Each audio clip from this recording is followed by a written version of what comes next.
अचानक से मेरे पास द लॉ ऑफ अट्रैक्शन की वीडियो आती है और उसके बाद से धीरे धीरे धीरे चीज़ें चेंज होती हैं। जब लॉ ऑफ अट्रैक्शन क्या काम करता है, तो सबसे पहले वो जो कार्य करता है वो है आपको बदलना, आपके अंदर की चाहिए जो सचमुच में आपको चाहिए। पर तब तक के लिए ये साथ भी कुछ ऐसे ही हुआ, मुझे बिल्कुल क्लैरिटी नहीं थी कि कैसे शुरुआत करूँ, कहाँ से शुरू करूँ और कैसे चीज़ें हो पाएंगी क्या। और मुझे बहुत सारी चीज़ें पेंटिंग और ड्राइंग के बारे में, बहुत सारी स्किल्स के बारे में मुझे वहाँ से पता चलता है। और तबीयत ख़राब हो गई तो मुझे वहाँ पर लीव लेनी पड़ी। फिर उन्होंने बोला कि बाद में आना। ईयर्स थी लेकिन उसके फादर को कैंसर था, बहुत ज़्यादा टिपिकल कंडीशन थी, 4th स्टेज का, पैसे के नाम की मात्र के नहीं थे। तो जब ऐसी चीज़ें देखी, ऐसी लोगों से मिले, तब मुझे रियलाइज़ हुआ कि मैं कितनी खुशनसीब हूँ कि मुझे इतना सब मिल रहा है, उसके बावजूद मैं ग्रेटफुल नहीं हूँ। अभी गुरु नहीं था, मुझे कोई भी कुछ भी बताने वाला नहीं था कि मेरी लाइफ को कहाँ से कहाँ जाना है, क्या करना है, मुझे क्या मार्गदर्शन है, मुझे कुछ भी ऐसा बताने वाला कोई नहीं था मेरी लाइफ में। हाय दोस्तों, वेलकम टू माय चैनल। तो धन्यवाद आपका कि आप इस चैनल पर जुड़े हैं। तो चलिए, आज मैं आपको बताने वाली हूँ अपनी ही लाइफ की कुछ ऐसी स्टोरीज़, ऐसी मिस्ट्रीज़ जिनकी वजह से मैं आज आप सबके सामने आ पाई हूँ। तो सबसे पहले हम बात कर लेते हैं हमारे प्यारे प्यारे परमात्मा तत्व की। पता है आप सबको, जब मैं इस चीज़ों से जुड़ी थी तो मुझे धीरे धीरे हर एक चीज़ समय पर दी गई। मतलब मेरा कोई गुरु नहीं था, मुझे कोई भी कुछ भी बताने वाला नहीं था कि मेरी लाइफ को कहाँ से कहाँ जाना है, क्या करना है, मुझे क्या मार्गदर्शन है, मुझे कुछ भी ऐसा बताने वाला कोई नहीं था मेरी लाइफ में। अचानक से मेरे पास द लॉ ऑफ अट्रैक्शन की वीडियो आती है और उसके बाद से धीरे धीरे धीरे चीज़ें चेंज होती हैं। जब मैंने पहली बार लॉ ऑफ अट्रैक्शन की वीडियो देखी, द सीक्रेट बुक देखी, और मुझे बिल्कुल ऐसा लगने लगा कि आज से ही मेरी जीवन चेंज हो गया, मतलब एकदम चेंज। क्योंकि आप ना एक ऐसी सिचुएशन में चले जाते हो, ऐसी थॉट प्रोसेस में चले जाते हो कि आपको लगता है अरे ये तो चुटकियों का खेल है, सब कुछ यूं ही इतनी आसानी से हो जाएगा जैसा कि उसमें बताया गया है। पर धीरे धीरे जब आप इसको समझना शुरू करते हो, और तब आपको समझ में आता है कि आप कहाँ पर हो, अभी आप में कितना ज़्यादा काम बाकी है।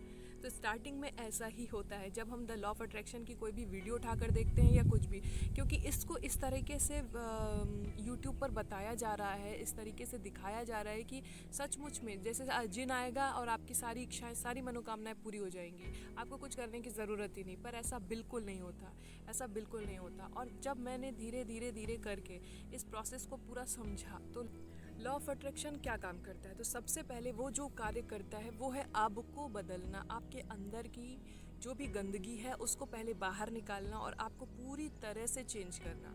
और पूरी तरह से चेंज आप ऐसे नहीं हो सकते हो, पहले आपको पहचान करनी पड़ेगी कि आप में क्या कमियां हैं, आप में क्या खराबियां हैं।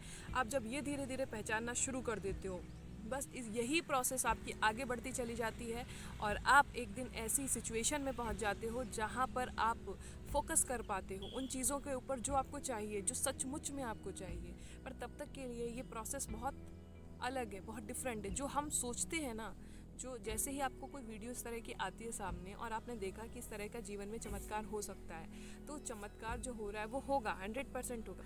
उसके पहले जब आपका माइंड पूरी तरह से क्लियर होगा, आप क्या चाहते हो ये आपके पास पूरी तरह से क्लियर होगा, तभी जा कर के ये कार्य करना शुरू करता है। तो मेरे साथ भी कुछ ऐसे ही हुआ, मुझे बिल्कुल क्लैरिटी नहीं थी कि कैसे शुरुआत करूँ, कहाँ से शुरू करूँ और कैसे चीज़ें हो पाएंगी, क्या ये पॉसिबल है। बहुत सारे थॉट्स मेरे माइंड में थे, पर ऐसा हुआ मेरे साथ। बहुत सारी चीज़ें ऐसी होने लगी कि मैं समझ ही नहीं पा रही थी। और हाँ, एक और चीज़ है, मैंने ना अनजाने में ही लॉ ऑफ अट्रैक्शन का बहुत बार यूज़ किया है, अनजाने में। तब मुझे लॉ ऑफ अट्रैक्शन के बारे में कोई भी जानकारी नहीं थी और विजुलाइज करने में बहुत मज़ा आता था मुझे, और वो विजुलाइजेशन रियल हुआ है। मैं हमेशा विजुलाइज करती थी कि मैं जॉब करके बढ़िया घर पे आ रही हूँ और बैग लिए हूँ, सेम सिचुएशन, सेम चीज़ें, सेम सीन मेरे साथ हुआ, लेकिन हाँ अच्छी थी।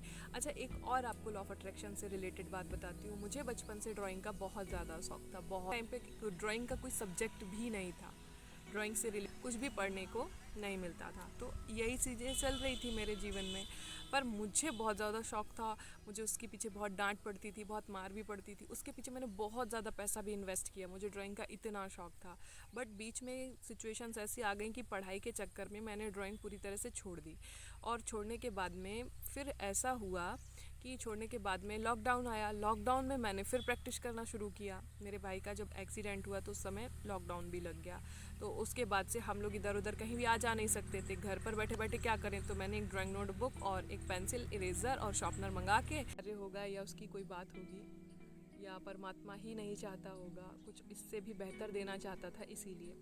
तो फिर उसके बाद से फिर स्टोरी यहाँ से कट ऑफ होती है और मेरी स्टोरी शुरू होती है। मैं जॉब की तलाश में होने लगती हूँ कि मुझे जॉब चाहिए, पर मैंने किया हुआ है बीएड, तो मुझे जॉब टीचिंग लाइन में ही मिल सकती थी। लेकिन मैंने गवर्नमेंट एग्ज़ाम्स नहीं दिए थे, क्योंकि घर में जो सिचुएशंस चल रही थी उसकी वजह से चीज़ें नहीं हो पा रही थी प्रॉपर। तो मैंने कहा स्टडी मेरी हो नहीं पाएगी, तो मैं गवर्नमेंट एग्ज़ाम देकर फ़ायदा क्या है मेरा। तो मैंने ऐसे 1-2 एग्ज़ाम्स स्किप भी कर दिए। देन फिर क्या हुआ कि मैंने प्राइवेट स्कूल में फ़र्स्ट टाइम जा कर के इंटरव्यू दिया। तो इंटरव्यू दिया तो मैंने कुछ भी प्रिपेयर करके नहीं गई थी। मैंने सोच लिया था जो होगा अब देखेंगे, अब जो भी सामने आएगा मैं क्या प्रिपेयर करके जाऊँ, क्या देख कर जाऊँ। तो हम बात कर ही रहे थे, तो जो डायरेक्टर थे उन्होंने मुझसे चीज़ें पूछी, तो मैंने उनको बताया कि मतलब मैंने अपनी फ़ाइल दी उनको बहुत अच्छे से। थोड़ा तो डर था, लेकिन मेरे अंदर उतना डर नहीं था। कॉन्टेक्ट किया, फिर उन्होंने हॉबी के बारे में मेरी पूछा। तो जब मैंने हॉबी के बारे में बताया कि मुझे डांसिंग एंड ड्राइंग मतलब इट्स मस्ट, मुझे बहुत ज़्यादा पसंद है इस चीज़ के बारे में, तो उन्होंने तुरंत बोला कि हम हिंदी इंग्लिश तो बाद में देख लेंगे, या जो भी सब्जेक्ट्स हैं वो बाद में देख लेंगे। आप एक काम करिए, आज से ही ड्राइंग सब्जेक्ट के को थोड़ा सा देखिए और पढ़ाइए, या मतलब शुरू कर दीजिए, ड्राइंग को शुरू कर दीजिए। तो आई एम रियली शॉक्ड कि ये तो एक तरह से जादू हुआ। और जॉब में भी मेरे साथ जादू ऐसा हुआ था कि उनका घर पे फ़ोन आया था कि आप, और मुझे जॉब की बहुत ज़्यादा ज़रूरत थी, तो ये मैजिकल चीज़ें हो रही थी मेरे साथ। सैलरी वगैरह नहीं थी बहुत अच्छी, लेकिन मेरे लिए वो भी मायने रखती थी, क्योंकि मैं स्टार्टिंग कर रही थी चीज़ों की और मुझे नहीं पता था कि जॉब करना क्या होता है, कैसे होता है। मैं ऐसी फैमिली से बिलोंग करती हूँ जहाँ पर जॉब को प्रेफर नहीं किया जाता। या तो आप बहुत अच्छी जॉब करें, नहीं तो आप एक फार्म हाउस में रहते हैं, आपके पास वेल सेटल्ड सब कुछ है, उसके बाद आपको जॉब की कोई ज़रूरत नहीं है, या तो बहुत अच्छी जॉब करें।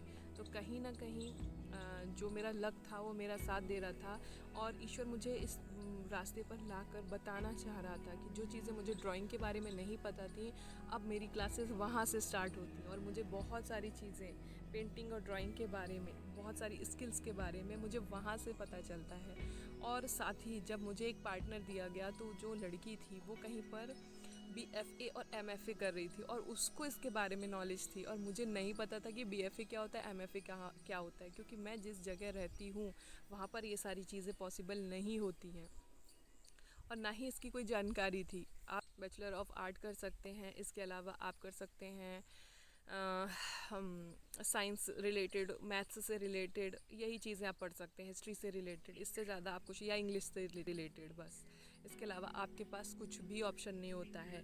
तो मुझे ऐसा कुछ पता ही नहीं था, इवन सोचो गाइडेंस मुझे कहीं से कुछ भी नहीं था। तो यहाँ से मेरी जर्नी जब स्टार्ट हुई, तो मुझे बहुत सारी छोटी छोटी टेक्निक्स के बारे में, छोटी छोटी चीज़ों के बारे में पता चला। मैं ये बोलूँगी कि वहाँ मैं टीचिंग करने जब गई थी, तो मुझे ड्राइंग का कोई आइडिया नहीं था कि बच्चों को ड्राइंग पढ़ाते कैसे हैं, बताते कैसे हैं। तो मैंने वहाँ से चीज़ों को सीखा, तो मुझे महसूस हुआ कि ईश्वर कहीं ना कहीं मुझे इस लाइन से फिर से जोड़ना चाहता है, और मैं बहुत ज़्यादा ग्रेटफुल रहने लगी। फिर वहाँ पर बहुत सारे बहुत अच्छे लोग भी मुझे मिले।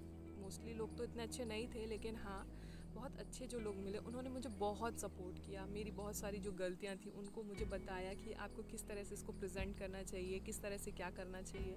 और जबकि वो लड़की जो न्यू थी, जब वो इसके पहले भी वो आकर के जॉब कर चुकी थी, तो उसको आइडिया था कि अपनी फ़ाइल को कैसे प्रेजेंट करना है, पर मुझे इतना सब आइडिया नहीं था। तो मैं एक नॉर्मली वे में बना कर ले जा रही थी। तो चीज़ें होती हैं, लोगों को दिखावा पसंद होता है। तो आप जब ऐसे वर्ल्ड में रह रहे हो जहाँ पर आपको दिखावा भी करना है, पर मैं एकदम सिंपल प्राणी, जिसको कहना चाहिए सिंपल प्राणी, उसको दिखावे से कोई मतलब नहीं है। हम दिल से काम कर रहे हैं, लेकिन इस दुनिया में ऐसा नहीं होता है ना, कि आपको दिखाना भी पड़ता है कि आप ये काम कर रहे हैं, आप 100% दे रहे हैं अपना, पर सामने वाले को दिख ही नहीं रहा हो तो कैसे आप प्रूव करोगे। तो इसके लिए भी आपको सीखना पड़ेगा। तो इतनी सारी चीज़ें मैंने वहाँ पर सीखी उस जॉब प्रोसेस में। फिर क्या हुआ, अचानक से मेरी जब माँ की तबीयत ख़राब हो गई तो मुझे वहाँ पर लीव लेनी पड़ी। फिर उन्होंने बोला कि बाद में आना। 1 डेढ़ महीने बाद फिर उन्होंने बुलाया। फिर जनवरी में मेरी बहन का एक्सीडेंट हो गया, तो इस चक्कर में मेरा फिर वो क्विट ही हो गया, मुझे छोड़ना ही पड़ा वो जॉब, क्योंकि नहीं हो पा रही थी चीज़ें कंटिन्यू। देन फिर उनका कॉल भी आया अगेन कि आप आ जाइए ये वो। फिर मैंने कहा कि नहीं, मेरे से नहीं हो पाएगा। फिर वहाँ पर एक ऐसे व्यक्ति से मेरी मुलाकात होती है जो पूरी तरह से बहुत ज़्यादा डिवोटी पर्सन थी, और उसकी उम्र ओनली 20 ईयर्स थी, लेकिन उसके फादर को कैंसर था, बहुत ज़्यादा टिपिकल कंडीशन थी, 4th स्टेज का, पैसे के नाम की मात्र के नहीं थे। तो जब ऐसी चीज़ें देखी, ऐसी लोगों से मिले, तब मुझे रियलाइज़ हुआ कि मैं कितनी खुशनसीब हूँ कि मुझे इतना सब मिल रहा है, उसके बावजूद मैं ग्रेटफुल नहीं हूँ, अभी भी मेरे अंदर ग्रेटिट्यूड नहीं आ रहा है। तो जब आपको ये सब चीज़ें रियलाइज़ होती हैं ना, तो ईश्वर आपको हेल्प करता है ऐसे लोगों से मिलाकर, ऐसी सिचुएशंस दिखाकर कि देखो दुनिया कितनी दुखी और आप कितने सुखी हो, उसके बावजूद आपको रियलाइज़ नहीं है। तो बस यहीं से मेरी स्टोरी शुरू होती है। और लॉ ऑफ अट्रैक्शन में जो मेरा फेथ था वो डबल हो गया, डबल। कि एक तो ड्राइंग की बात आती है, फिर जॉब भी मुझे ऐसी ऑफ़र होती है, और मैं किसी और सब्जेक्ट के लिए गई थी लेकिन मुझे सब्जेक्ट दिया गया ड्राइंग। तो कहीं ना कहीं क्रिएटिविटी से मेरा कनेक्शन महसूस हुआ मुझे, और ईश्वर ही ये चाह रहा था कि मैं इस तरह से कनेक्ट हो जाऊं उससे। कि द लॉ ऑफ अट्रैक्शन ने सबसे बड़ा कार्य जो मेरे जीवन में किया है वो है मुझे मेरे धार्मिक ग्रंथों से जोड़ना, मुझे मेरे ही धार्मिक गुरुओं से जोड़ना। ज़्यादा ग्रेटफुल महसूस करती हूँ जब मुझे ये रियलाइज़ हुआ कि मुझे मेरे ही धर्म के बारे में बहुत सारी भ्रांतियाँ थीं जो दूर हुई, जो मुझे पता चला। तो मैं दिल से ग्रेटफुल हूँ आज, क्योंकि उसी की वजह से कहीं ना कहीं मेरा जीवन आज बहुत ज़्यादा सूटेबल हुआ है।